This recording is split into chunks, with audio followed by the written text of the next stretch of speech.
Jóð, Sönvil gallabuxur. Taktikinn í boði Jóð.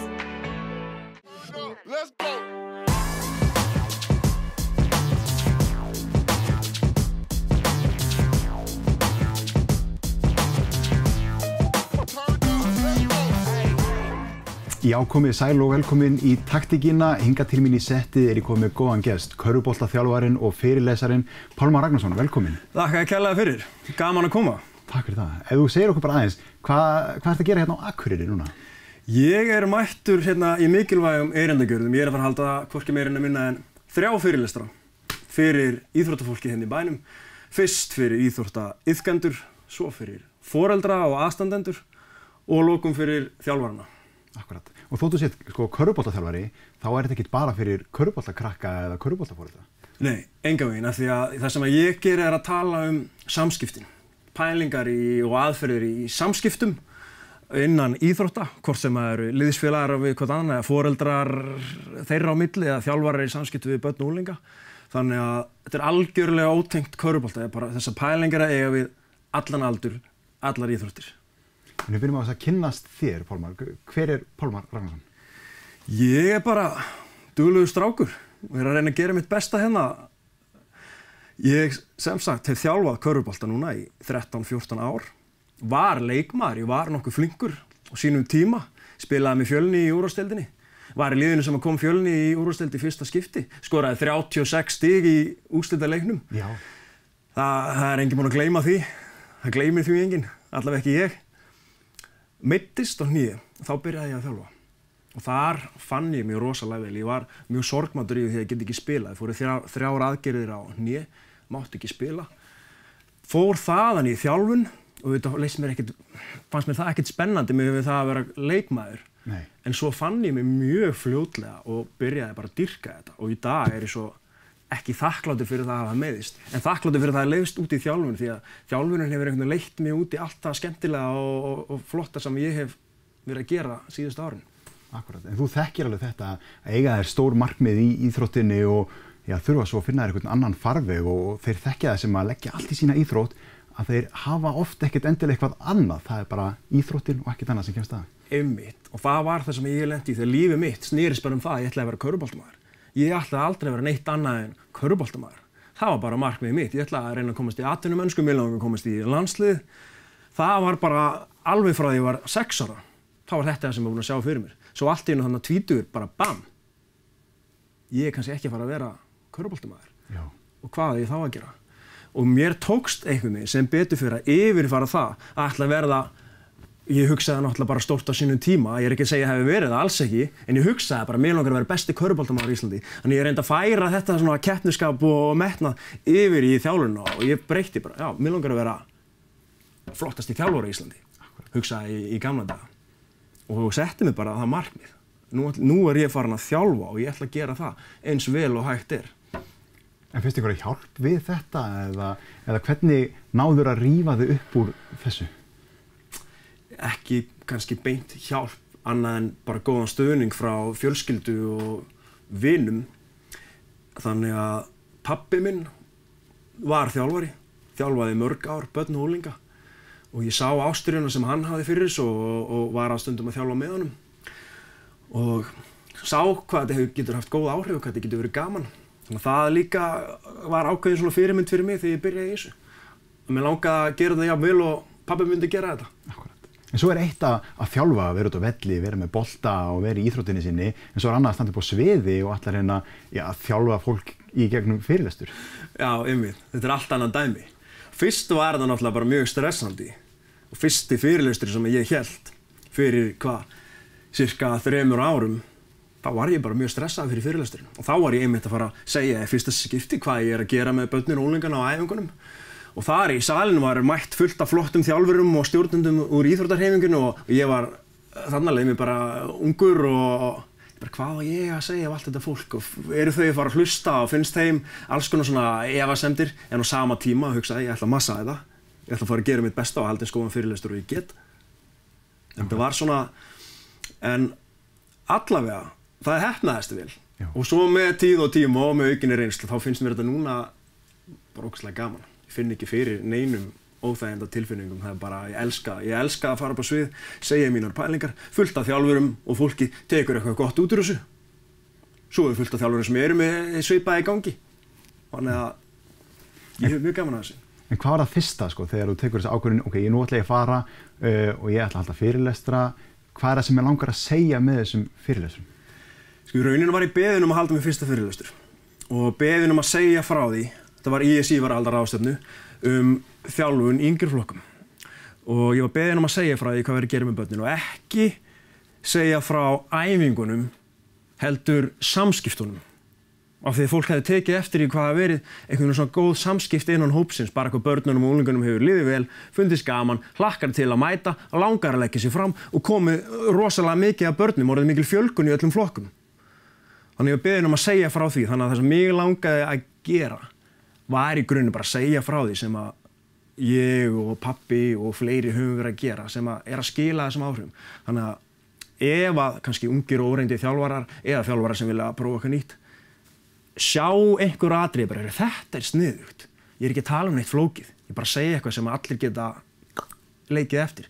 Bara þetta einfald atriði mjög sniðugt. Því að margt af því sem að mér finnst vera algjör lykilaði hvað þau gengið vel með börnin og unglingana eitthvað sem ótrúlega einfalt. Sem bara svona pínu lítið og einfalt atriði sem þetta gera með mjög lítilli fyrirhöfn breyti bara ótrúlega miklu. Þannig að mig langaði bara ef að það eitthvað tvennt þrennt sem ég segi sem að smitast út í æfingar og fleiri börnum líður vel. Bara geggjað. En það ekki einmitt þegar að þú ert með þjálfara og þú ert að þjálfa einhver ákveðna íþrótt, athyglin á að þjálfa íþróttina en það hellingskennsla líka í því að þjálfa og það kannski þá önnur atriði sem átt að vera að hugsa út í einmitt eins og samskipti sem þú nefnir sem að kannski eiga til að gleymast þegar maður að þjálfa einhver ákveðna íþrótt. Já, einmitt. Og það svo geggjað núna, það svo mikil vakning með þetta. Bara þjálfarar út all land eru bara rosalega mikið að pæla þessu núna. Þú ert ekki bara að þjálfa íþróttina, þú ert að þjálfa einstaklingin. Þú ert að byggja upp flotta einstaklinga bara í lífinu, í gegnum íþróttinnar. Svo það bara þannig að 95% eða einhverju tala af þessum börnum og unglingum sem við erum að þjálfa ekki að fara að verða afreksfólk. En þau eru öll að fara út í þjóðfélagi og geta þau lært það í gegnum íþróttinnar að vera dugleg og leggja sig fram og metnaðarfull og markmiðasetning og allt þetta heilbrigt lífefni, skila flottum einstaklingum. Þannig að mér skeggja hvað rosalega mikið þjálfurum að pæli þessu núna. Einmitt og þú ert að tala þetta mikill meirihluti, þetta eru næstu allir sem eru ekki að fara að ná langt í sinn íþrótt og þannig þú undirbúa að krakka undir það að jafnvel þurfa að lendi því sama og þú, einhverjir sem eru fara að vera þjálfarar, stuðningsmenn eða starfsmenn innan félagana líka. Já, einmitt.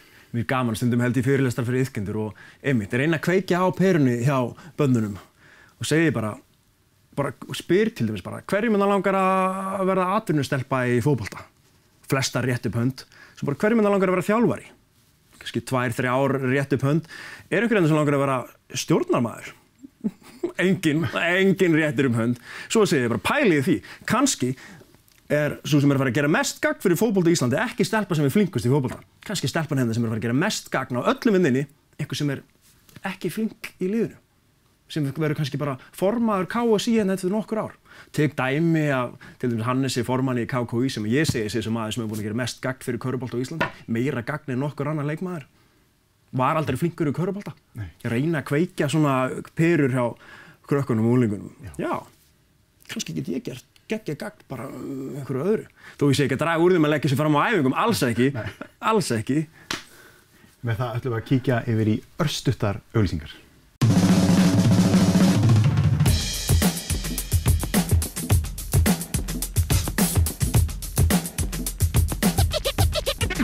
Jóðum Jóð, Sönvöl gallabuxur. Taktikinn í boði Jóðum Jóð.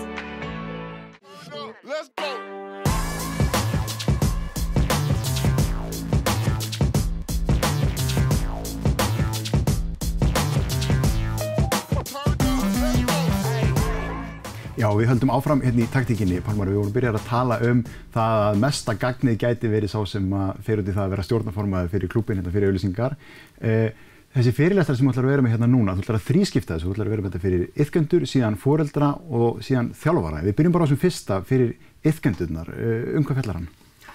Í þessum fyrirlestri fyrir iðkendur þá ég að leggja bara rosalega miklu áherslu það við börnin, við unglingarna sem mæta, hvað það skiptir miklu máli í íþróttum að vera góður liðsfélagi, að hafa góð áhrif á fólkið í kringu sig. Liðsfélagana æfa sig því að vera leiðtogi og ég spyr krakkana einfaldlega bara hvað halda þið sem mikilvægast þið ætlið að vera að ná langt í íþróttinni? Halda það skipti bara máli að æfa tækni og styrk og snerpu? Er það eina sem skiptir máli? Sumir bara já, ég bara nei. Það getur skiptið jafn miklu máli að æfa það að vera góður liðsfélagi. Og svo ég fyrirlest að bara hamra því inn í tæpa klukkustund hvað það skiptir máli að hafa góð áhrif í liðsfélaginu sinni og þar tekið fyrir alls konar atriði bara eins og hvernig ætlaði að bregðast við þegar liðsfélagi eitthvað gerir mistök, hvernig ætlaði að bregðast við þegar liðsfélagi eitthvað mæta á æfingar eða þegar þið eru með einhverjum í liði sem er ekki jafn flink á þið. Þú veist, ætlaði að brjóta það niður og ætlaði að ná því best út úr þeim. Segjum að komið nýjir einstaklingar inn í lið, hvernig takið á móti þeim. Alls konar svona. Hvernig bregðist þið við þegar dómarar gera mistök og hvernig bregðist þið við mótlæti og allt þetta. Þetta er það sem við erum að fjalla í þessum liðsíþróttum að því að það er lið sem skiptir máli, þessi gamla klísja að keðjan er ekki sterk eins og veikasti hlekkurinn í henni, þannig að þú verður að vera í góðum samskiptum við alla þína liðsfélaga. Einmitt, og það er bara þannig. Og ég líka sem lætur vita því, þjálfarar elska leikmenn sem hafa góð áhrif á allan hópinn. Og það er bara þannig. Og nú þekki ég flesta unglingalandsliðsþjálfara í bara örugglega flestum íþróttum. Og þjálfarar vilja liðsmenn í sitt liði sem hafa góð áhrif á leikmenninu í kringu sig. Og ég spyr krakkana stundum. Bara segjum sem svo að 2 leikmenn séu jafn flinkir í íþróttinni, hvort haldið að þjálfari velji þannig liði sem er góður liðsfélagi eða slæmur? Já. Allir bara, já, góður, ég bara nákvæmlega. En segjum að ein sé aðeins flinkari og ein sé aðeins minna flink, en þessi er mjög góður liðsfélagi, þessi er slæmur liðsfélagi. Hvernig velur þjálfarinn? Og öll börnin örugglega góða liðsfélagi, ég bara nákvæmlega. Þið þurfa að æfa ykkur í þessu og það er ekki nóg bara að hugsa þetta, maður þarf að æfa sig. Þannig ég segi gefum hugmyndir að æfingum þar sem þau geta æft sig í því að vera góður liðsfélagi. Farið á æfingu og æfið þetta. Þið mætið ekki bara leikið, þau eru aldrei búin að æfa þetta og eru allir orðnir góður liðsfélagar án þess að hafa nokkuð tímann að æfta. Þið þurfa að fara á æfingu með það í hugarfari, nú ætla ég að æfa mig í því hvernig ég bregst við því ég er með einhverjum í liði sem er ekki jafn flink og ég og missi boltan út af. Bara hvernig ætla ég að bregðast við? Já. Hvernig ætla ég að bregðast við einhvern tekur skot og hittir ekki?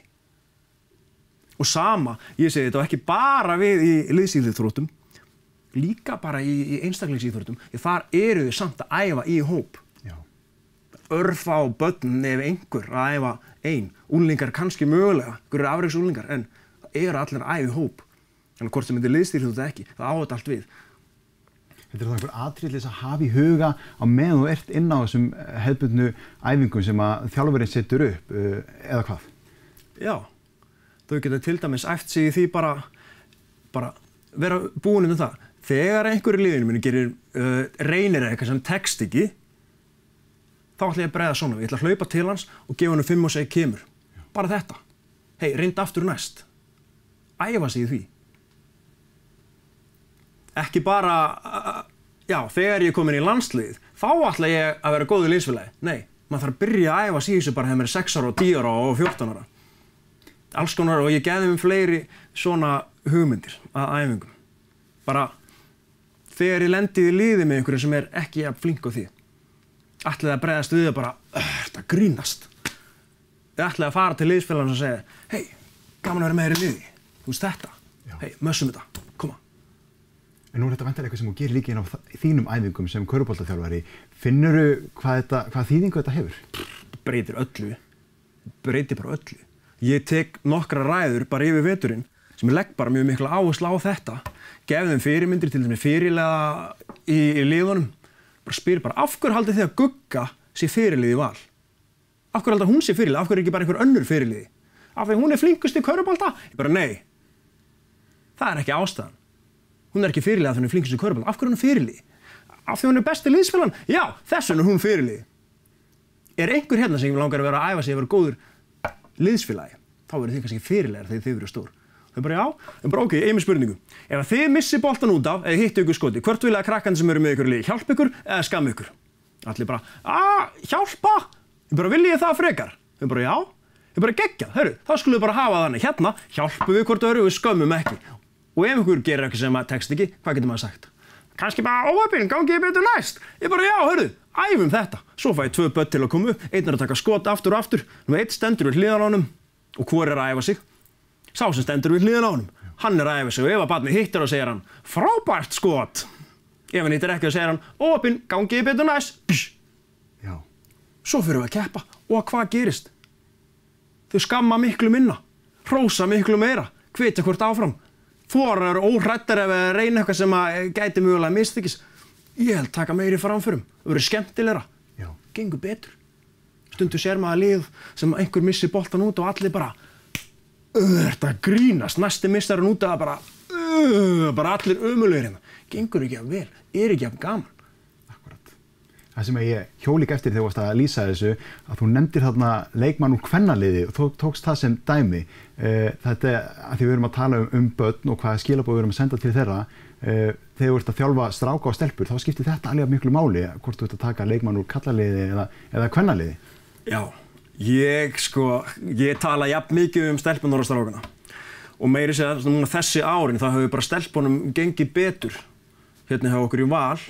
Þannig ég tala miklu meiri um stelpunar en strákana.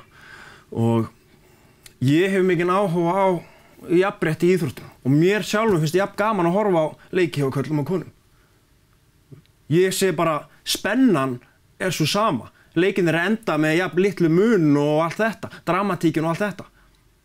Þannig að fyrir mig það var jafn gaman að horfa á íþrótti karla og kvenna. Og mér langar að gera smá gagn þarna. Og ég sé bara þvílíka mun ef ég tala við stráka sem ég þjálfa það hvað konur séu góðir í íþróttum. Það bara breytir hugarfarinu.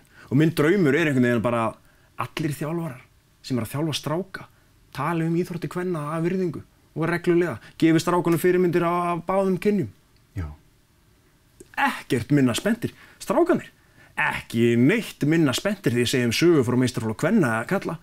Engin munur í hvað hlusta vel að eru forvitnir að bara strákar, segja ykkur að sögu, einhver hendur sem langar að vera landslið, alveg svo Helena Sverrisdóttir.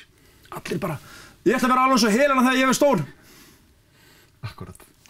Drullu saman hvort ég tala um stráka að stelpu.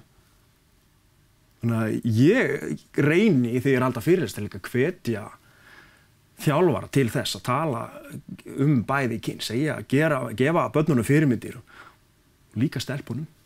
Þetta er ekki meðfætt, þetta hugafar eða þessar skoðanir sem að iðkendur móta svo með sér, þetta kemur enga veginn. Þetta er eitthvað sem að börnin heyra á leiðinni og svo kannski einhver orðin bara fullorðinn og bara hvað er verið að sýna þetta í sjónvarpinu.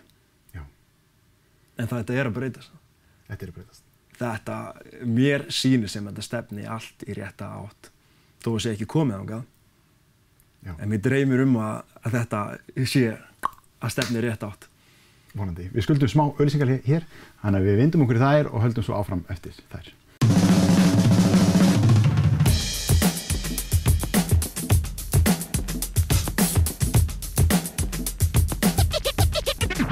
Jóðum Jóð, Sönvil gallabuxur. Taktikinn er í boði Jóðum Jóð.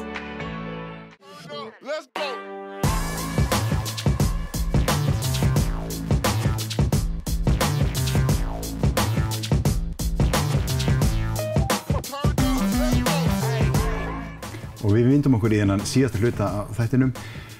Pálmar, það er mjög mikilvægt þegar maður er að flytja svona fyrirlestra að maður sé að koma skilaboðunum á alla staði. Og við erum með fyrirlestur næringu til dæmis fyrir börn og þau hlusta, já, ok, ég tek þetta til mín. Svo mæti ég heim og það er bara eitthvað allt annað í matinn sem var allt öðruvísi en það sem maður var að tala um. Þú tala líka við foreldrana, þú tala líka við þjálfarana því að þau hafa rosalega mikil áhrif á svo hvernig er unnið með þetta allt saman. En þessar hugmyndir sem þú komið í kollina á krökkunum. Og mér finnst mjög gaman að hitta foreldra og kannski svolítið skrítið, kannski er ég eitthvað skrítin, ég veit það ekki. Ég er einn af þeim sem finnst gaman að halda foreldrafund. Mér hlakka til í september þegar ég fæ að halda foreldrafund. Og ég held foreldrafund daginn, núna fyrir 4 dögum fyrir mína foreldra í Val. Það er engin fundur þar sem að fólk er eitthvað að spjalla. Þetta er bara ég stend fyrir framan og bara þrusa yfir það í 80 mínútur. Klukkutíma og 20 mínútur þar að auki. Og ég hugsa bara, foreldrar þurfa að vera með í þessu. Já. Foreldrar eru með þjálfara í liði og barninu, þá myndast bara eitthvað svo öflugt, eitthvað svona öflug heild og geta svo góður hlutir gerst. Þannig ég reyni að ná til foreldra og ég held stundum fyrirlestrar fyrir foreldra sem ég kalla bara fyrirmyndar íþróttaforeldrar. Sem er einfaldlega bara að fara yfir atriði sem að foreldrar geta gert til að hafa góð áhrif, bæði á barnið og íþróttastarfið. Bara hvernig getur þú verið fyrirmyndar foreldri? Og nú hef ég þjálfað mjög mikið af börnum sem mjög mikið af foreldrum. Þannig að ég hef kynnst örugglega örugglega hátt upp í 1000 foreldrum. Og ég veit nákvæmlega hvaða aðferðir foreldrar nota sem hafa góð áhrif og hvað hafa slæm áhrif. Þú veist, hvað að halda barninu inn í íþróttunum og hvað að draga það út úr og hvað að ná því best út úr barninu og ekki og þjálfarunum og dómurum og öllu. Þannig að mér finnst mjög gaman að pæla í þessu. Hvað fyrirmyndarforeldri? Ég segi fyrirmyndarforeldri foreldri sem að sýnir íþróttaiðkun barnsins síns áhuga og tekur svolítið þátt með og svona til fyrirmyndar í hegðun svona innan og utan vallar. Bæði þegar mættir á mót, mættir á leiki, foreldri sem hefur góð áhrif á börnin, dómara og alla. Og einmitt líka bara styður íþróttirnar eru svolítið að ýta undir heilbrigt líferni. Ef að foreldri heima tekur þátt í því, styður einmitt kannski hollan mat og langt flestir foreldrar eru þar. Og einmitt þessar jafnréttispælingar, hvernig tala íþróttir kvenna heima hjá börnunum. Já. Ég get aldrei dundur ræður á æfingu en svo fer barnið heim og afinn raunar yfir íþróttir kvenna og það kannski skemmir svolítið fyrir því sem ég er að reyna að gera. Akkurat. Þannig þessi hegðun foreldrinu segir einmitt á hliðarlínunni á heima og maður líka einmitt, þú nefnir dómarana sko, hegðun foreldra á hliðarlínunni gagnvart dómurum og líka hegðun þjálfara, hún smitar beint til sín í leikmenna því að leikmenn ekki fæddir heldur til þess að drulli við dómara. Engan veginn og maður sér það. Því meira sem að foreldrar á hliðarlínu eru að æpa á dómarinn, því meira eitthvað gerist hérna í hjartanu og hausnum á börnunum þar sem þau spennast upp og eru sjálffarin að gráta að það allt orðið ömurlegt og allt svo ósanngjarnt og hætti að missa einhvern veginn fókus af því að leggja sér fram og bara, þetta gerðist, en ég ætla samt að gera mitt besta. Það einhvern veginn svona allt farið í upplausn. Það eins og ég reyna að leggja þetta með foreldrum. Við skömmum ekki dómara. Bara aldrei, við látum ekki heyra í okkur. Bara með dómara, við hvetjum liðið áfram en við erum ekki að drulli við dómarana. Kemur ekkert í greina, ég segi bara ég vil ekki heyra neitt foreldra hérna í mínum liðum. Skamma dómara. Svo spyr ég bara, og hverjir eru dómararnir á þessum mótum hjá yngri flokkum? Það eru leikmenn. Já, og ég segi bara, þetta eru börnin ykkar eftir 5 ár. Þetta er bara börnin ykkar eftir 5 ár. Þá einhver hérna suðið í meila bara skipa þeim að mæta og dæma leik. Þeim langar ekki að mæta, þau eru stressuð, þau eru kvíðin. Þannig að enga reynslu eða æfingu í þessu. Þau eru mættu út á einhvern völl að gera sitt besta. Svo bara einhver pabbi á hliðarlínunni í öðru liði sem að stendur bara drullar yfir barnið ykkar. Bara fáránlegt. Já. Þannig að ég legg bara algjörlega línu, bara foreldra, skamma ekki dómara. Ef það eitthvað vandamál með dómara, þá fyrir ég að tala við hann. Ég drulli ekki við dómara, aldrei. Nei. Ef dómari ekki að standa sér rosalega vel, þá fer ég til hans og kannski hjálpa honum. Spyr bara, má ég gefa þér geggja ráð? Já. Þú veist, ég var að pæla í einu. Bara eitthvað svona fallega. Það virkar, það hjálpar. Já. Dómari sem að gera sitt besta og bara ekki starfið sinni valdinn og það breytist ekkert og einhver drull yfir hann, breytist ekki neitt. En einhver fer til hans að bara ekki foreldri, einhver þjálfari sem í þeirri stöðu að mega ræða við dómarann og ætlar að hjálpa þess. Það breytir kannski einhverju. Já. Svo kannski aðra reglur og kannski annað við þegar það komið í efstu deild og þetta eru atvinnumenn og konur sem að dæma en það breytist ekki, maður drullar ekki yfir dómarann. Nei. Sama þó að þessi komið á efsta stig. Maður getur kannski mótmælt dómum látið í sér heyra eitthvað svona aðeins en maður stendur ekki upp í stúkun og lætur allt bara flakka og börn í kring og ég er brjálaður, ég er kannski mættur á leik er að reyna að kveikja áhuga hjá börnum og foreldrum komin á leik með 50 börn og jafn marga foreldra stendur ykkur upp í stúkun og lætur allt flakka. Já. Ég bara horfa á manneskuna, þú sérðu ekki hvað fólk er hérna í kringu því. Ekki frekar maður gerir bara ekki út í samfélaginu, þú drullar ekki yfir neitt. Bara nokkuð tíman. Einmitt. Af hverju það lagið þarna? Og foreldrar heyra þetta bara, ég er ekkert viss hvort að þetta sé umhverfi sem ég ætla að taka barnið mitt hérna í aftur á næsta leik, sko. Nei. Þannig að ég reyna að taka fyrir þetta. En auðvitað maður láti sér heyra í efstildinni hjá þessum yngri flokkum. Akkurat. Við erum að fókusa á leikinn. Já. Ekki missa hausinn í þetta. Segðu þetta líka við iðkendur. Þið vitið, ég er alltaf fyrirlestan, þið vitið það að dómari mun gera mistök hverjum einasta leik sem er spilið út lífið ykkar. Þau mun aldrei spila leik sem að dómari mun ekki gera mistök í. Og hvernig ætlaði að bregðast við? Þið vitið að það mun gerast. leið og það gerist, ætlaði að detti það bara og vera ógeðslega pirruð og hætta einbytta ykkur í leiknum og fara kvart yfir dómarinn. Ganga verr, ætlaði að ganga verr. Æfið ykkur í því, undirbúið ykkur undir því þið eru að fara að spila leik. Þið vitið, dómarinn mun gera mistök. Hvernig ætlaði að bregðast við? Getið þið brugðist við einhvern bara, dómarinn gerir mistök. Ég verð að halda áfram fókus að ná mínu markmiðum. Ég stjórna þessu ekki. Því tími líður hratt, það lítið eftir hjá okkur að við förum bara í þessa þjálfara hérna alveg í lokin.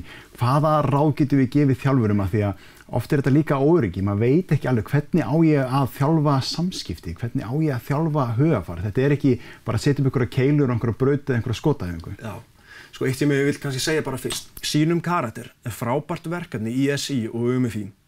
Sýnum karakter.is, þjálfarar geta þar nálgast alls konar pælingar tengt þessu. Hvernig þjálfa maður andlegu hliðina, áhuga á sjálfstraust og markmiðssetningu og allt þetta. Þannig að rosa mörg verkfæri þar sem að ungir þjálfarar geta nálgast. Svo er þetta einhvern veginn bara reynsla og kannski bara skipulag. Bara maður gerir tímasegil fyrir æfingu. Taka hérna, ég ætla að taka 5 mínútur í það að tala liðsfélaga. Ég ætla að taka 5 mínútur á næstu æfingu í það að tala markmið. Taka 5 mínútur á þessar æfingu bara að tala það hvernig bregst maður við þegar liðsfélagi gerir mistök. Að gefa sér tíma í þetta. Ekki bara ég ætla að taka allan tímaseðilinn, svo ef það er 1 mínúta laus í endan þá, nei. Þannig að skrifa alltaf kannski inn í æfinguna og detti í huga einhverja svona ræður. En þetta alveg hægt að innvinkla þetta eins og segir inn í æfingarnar. Það hægt að hafa leikmanni sem stendur við hliðan og hinum og meðan hann að skjóta og þeir eru báðir að æfa sig en bara í mismunandi hlutum. Þetta svona lítil atriði sem þetta að taka inn æfingar. Og mér sýnist bara, þegar ég segi börnunum þetta, gerist ekki neitt. Þegar láttu æfa þetta, þá gerist eitthvað. Við tökum leik, bara 2 lið á móti hvort öðru, það ekki talin stig fyrir það að skora, það talin stig fyrir það að hrósa og hvetja. Svo þessi liðin búin að skora nokkur sinnum, staðan 0-0, svo heyrist allt í einu. Kemur Sigga, munaði litlu, wow, 1-0 fyrir rauðliðinu. Stuttu síðan bara frábær sending Magnús, bara wow, 1-1. Svo átti smástund bara bla bla bla, ekkert að telja lengur, þau var hann að hrósa og hvetja svo mikið. Stimplaðist inn, það var ekki nóg bara að segja þetta, æfa þetta, þá fyrir eitthvað að gerast. Svo mæta þau á mót og bara. Og einmitt eins og segir líka, hvernig hrósa maður? Það ekki nóg að þjálfari sendur hliðlinn og segja, heyrðu þið verið að vera duglegri að hrósa. Og hvað er það? Já, einmitt. Láta þau koma með hugmyndir. Hvernig getur maður að hrósa liðsfélaga? Hvenær? Hverjum á maður að hrósa? Bara besta? Eða maður að hrósa öllum? Alls konar pælingar. Pálmar, tíminn flaug frá okkur, við þurfum að taka annað spjall aftur seinna. Takk kærlega fyrir komuna í setti. Takk kærlega fyrir. Og takk áhorfendur kærlega fyrir áhorfið í þessum þætti. Við sjáumst í næstu viku.